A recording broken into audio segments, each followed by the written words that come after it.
सपनों की इस मौत का सबसे ताजा मामला यूपी के रामपुर के 18 साल के मनजोत का है। मनजोत डॉक्टर बनने के लिए कोटा में कोचिंग क्लास लेने आया था। गुरुवार की सुबह हॉस्टल में उसके कमरे से उसकी लाश मिली। लाश के साथ सुसाइड नोट भी मिला है, लेकिन मनजोत के घर वालों का कहना है कि मनजोत खुदकुशी नहीं कर सकता।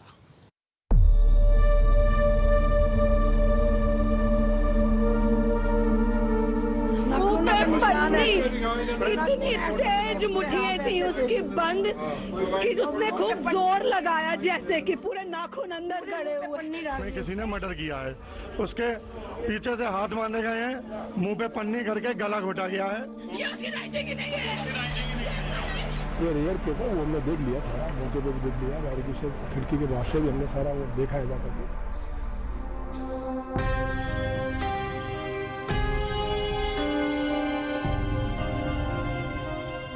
इंजीनियरिंग और मेडिकल कॉलेजों में दाखिले की तैयारी के लिए दुनिया भर में जाने जाने वाले कोटा की सुसाइड फैक्ट्री ने गुरुवार को एक और मासूम की जिंदगी खत्म कर दी।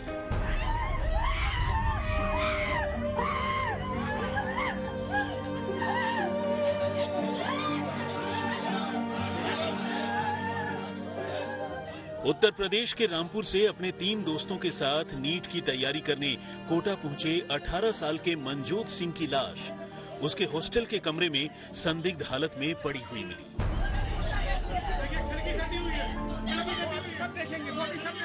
उसका चेहरा प्लास्टिक के एक पैकेट से टाइटली पैक्ड था, जबकि दोनों हाथ पीछे बंधे हुए थे।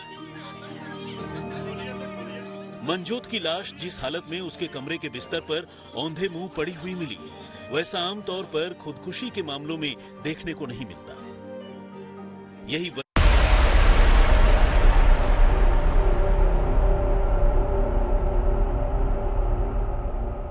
18 साल का मनजोत उत्तर प्रदेश के रामपुर का रहने वाला था। वो अपने 3 दोस्तों के साथ अप्रैल के महीने में ही national eligibility cum entrance test यानी नीट की तैयारी के लिए कोटा पहुंचा था। एमबीबीएस, बीडीएस और आयुष पाठ्यक्रमों के लिए होने वाली इस प्रतियोगिता परीक्षा में हर साल देश भर से करीब 20 लाख स्टूडेंट्स भाग लेते हैं, जबकि इनमें से लगभग आधे ही मेडिकल की पढ़ाई के लिए चुने जाते हैं। ऐसे में नीट की तैयारी के लिए स्टूडेंट्स के बीच गला काट प्रतियोगिता चलती है।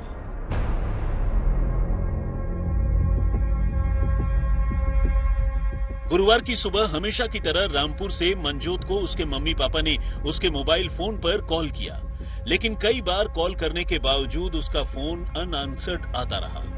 ऐसे में मनजोत के माता पिता ने उसके साथ उसी के हॉस्टल में रहने वाले उसके बाकी दोस्तों और हॉस्टल के केयर टेकर को भी कॉल किया और कहा कि वो एक बार मनजोत के कमरे में जाकर पता करें कि आखिर वो फोन क्यों नहीं उठा रहा है।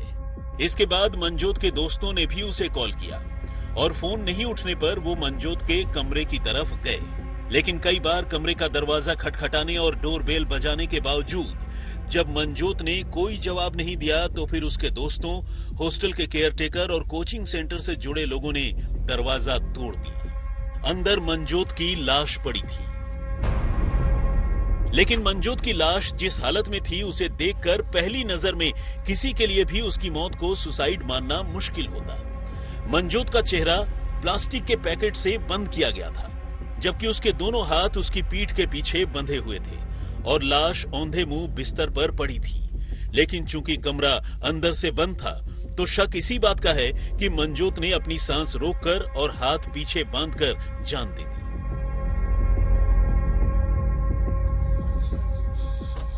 मौके पर मौजूद लोगों ने फौरन पुलिस को इत्तला दी और विज्ञान नगर थाने की पुलिस ने घटनास्थल पर पहुंचकर मामले की जांच शुरू कर दी। पुलिस को मनजोत के कमरे से पीले रंग के स्टिकी पैड पर लिखे 3 सुसाइड नोट मिले। एक नोट में लिखा था सॉरी, दूसरे में लिखा था हैप्पी बर्थडे पापा और तीसरे में लिखा था मैंने जो भी किया है अपनी मर्जी से किया है, तो प्लीज मेरे दोस्तों और पेरेंट्स को परेशान न करें।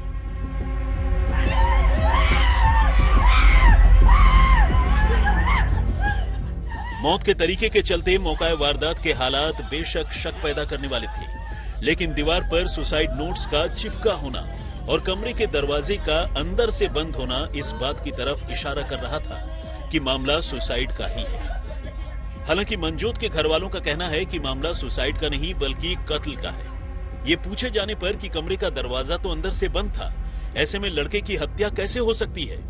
इस पर घर वालों का कहना था कि मनजोत के कमरे की खिड़की टूटी हुई थी और उसकी जाली भी कटी थी, इसलिए शक है कि कातिल खिड़की से ही अंदर दाखिल हुए और मनजोत की जान ले ली। मनजोत के पिता ने इस सिलसिले में हॉस्टल और कोचिंग सेंटर से जुड़े लोगों के साथ साथ मनजोत के साथ पढ़ने वाले स्टूडेंट्स के खिलाफ भी नामजद एफआईआर दर्ज करवाई है। उसके पीछे से हाथ बांधे गए हैं, मुंह पे पन्नी करके गला घोटा गया है, पीछे की रूम्स की दोनों की जाली भी कटी हुई है और पुलिस इसे सुसाइड बनाने में लगी हुई है, जबकि ये सीधा सीधा मर्डर है। मैं आपको अपने बच्चे की वीडियो क्लिपिंग दूंगा। ये मेरी वाइफ है और मेरे बच्चे का मर्डर किया गया है। मैंने वासंती रिजेंसी के मालिक, उसके दोनों मैनेजर व जो उसका रूम के साथ लड़का था, मैंने उसके खिलाफ नामजद एफआईआर दी है। वह दो अन्य जो भी मेरे बच्चे के मर्डर में दोषी हैं उन्हें सख्त से सख्त कार्रवाई करनी चाहिए। सरकार को मुझे न्याय मिलना चाहिए। मेरा 18 साल का बच्चा का कत्ल किया गया, मेरा भी इसे मारा गया। पीछे से खिड़की के दरवाजे कटे हुए हैं, खिड़की की जाली कटी हुई है। बहुत संदिग्ध है ये मामला, लिखा जा सकता है। बहुत संदिग्ध है मामला। पीछे से दोनों रूम्स की जाली कटी हुई है, कोई भी पीछे से आ जा सकता है, आराम से रूम बंद करके कुछ भी कर सकता है। जो बच्चे की सिचुएशन है, जो वीडियो आप देखोगे उसमें बिल्कुल साफ दिखेगा आपको। एक अंधा भी बताएगा कि इस बच्चे को हाथ बांध के और मार के और मर्डर किया गया है, पूरा मर्डर किया गया मेरे बच्चे का। मुझे इंसाफ चाहिए यहाँ पे कोटा में। हैंड राइटिंग कॉपी हो सकती है। मेरे बच्चे के हाथ ऐसे इतनी टाइट 2 गिटारें बंधी थी कि उसके पापा ने गिटार खोलने की कोशिश करी तो गिटार नहीं खुली। मुंह पे पन्नी, इतनी तेज मुठियां थी उसकी बंद कि उसने खूब जोर लगाया, जैसे कि पूरे नाखून अंदर गड़े हुए। एक दिन रात पहले वो मुझसे बात कर रहा है कि मेरे पापा का बर्थडे है, मैं विश करूंगा रात को 12 बजे कॉल करके। तो जो मुझसे ये कह रहा है कि मैं 12 बजे कॉल करूंगा तो वो सुसाइड कर लेगा क्या? जो 12 बजे विश करने की बातें कर रहा है मुझसे, कह रहा पापा का बर्थडे इस साल आप लोग मनाओ, अगले साल मैं आप लोग के साथ में मनाऊंगा। बताइए। हालांकि मामले की तफ्तीश कर रही पुलिस को मनजोत के कुछ दोस्तों ने एक अजीब बात बताई है। पुलिस सूत्रों की माने तो सुसाइड का जिक्र चलते ही मनजोत अक्सर अपने दोस्तों से अपना नंबर अगला होने की बात कहता था। हालांकि उसके दोस्तों ने कभी उसकी इस बात को गंभीरता से नहीं लिया, लेकिन अगर उसके दोस्तों की बात पर यकीन करें तो मनजोत के अंदर सुसाइडल टेंडेंसी पहले से ही मौजूद थी। कमरे की जांच करने पर पुलिस ने पाया कि मनजोत के कमरे में मौजूद सीलिंग फैन से पहले कपड़ा बांधकर खुदकुशी करने की कोशिश की गई थी, लेकिन चूंकि सीलिंग फैन में एंटी सुसाइड डिवाइस लगी है, उसकी ये कोशिश नाकाम हो गई और इसी के बाद उसने सुसाइड का दूसरा तरीका चुना। मनजोत के घर वाले सवाल उठा रहे हैं कि मनजोत के दोनों हाथ जिस तरह से उसकी पीठ के पीछे बंधे थे, वैसा कोई सुसाइड करने वाला शख्स अपने साथ कर ही नहीं सकता। लेकिन फॉरेंसिक एक्सपर्ट्स के हवाले से पुलिस सूत्रों का कहना है कि शुरुआती जांच में मामला सुसाइड का ही लगता है और इस तरह से जान देना मुमकिन है। कोटा पुलिस ने मेडिकल बोर्ड से लड़के की लाश का पोस्टमार्टम करवाया है और साथ ही पोस्टमार्टम की पूरी प्रक्रिया की वीडियोग्राफी भी करवाई है ताकि पोस्टमार्टम को लेकर कोई शक न हो। मेडिकल बोर्ड से पोस्टमार्टम करवाया जा रहा है, पोस्टमार्टम की वीडियोग्राफी करवाई जा रही है। एक एक चीज़ हम बड़ी बारीकी से देख रहे हैं और परिजनों को पूरा संतुष्ट करेंगे। हमारा पूरा प्रयास है कि उनको एक एक चीज़ उनके सामने क्लियर करें।